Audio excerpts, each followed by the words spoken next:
So when you create a deployment, you go to manage.autodesk.com, you go to custom install, and then you click the create package, and then you click what product you want to create and what method you want to use, either Autodesk ID or serial number. And then you click on the next, and you can give it a package name and a package description if you choose. And then you can choose install, where it'll download and install for like one user, or you can create one for a deployment. And then you can put a test or wherever you want to run it from, either a network location or a relative path. And then here, Civil 3D or Autodesk will have a log file, and this log file will contain the information of how well it installed.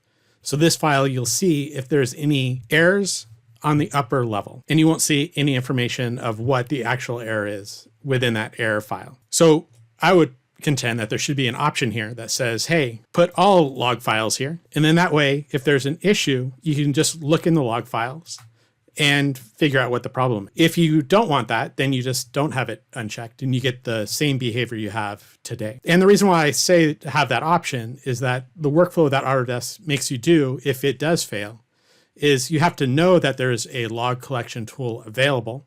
And then in order to troubleshoot it, you then have to click on how to use the installation log collection tool.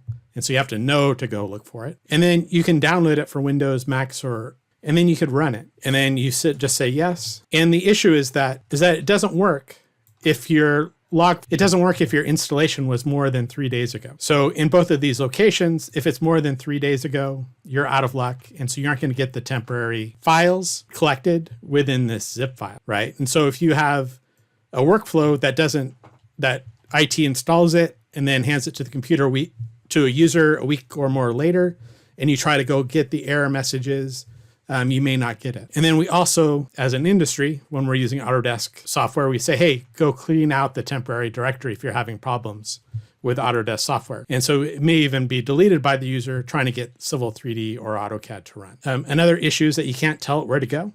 So if you try to run it with an installer, it's going to run to whatever the active account is, and then you won't be able to create or grab this easily from that location if you add it to your installer or your deployment. And so it would be nice if there was a way here. Let me know if having a checkbox here would be a good idea to help facilitate when things go wrong.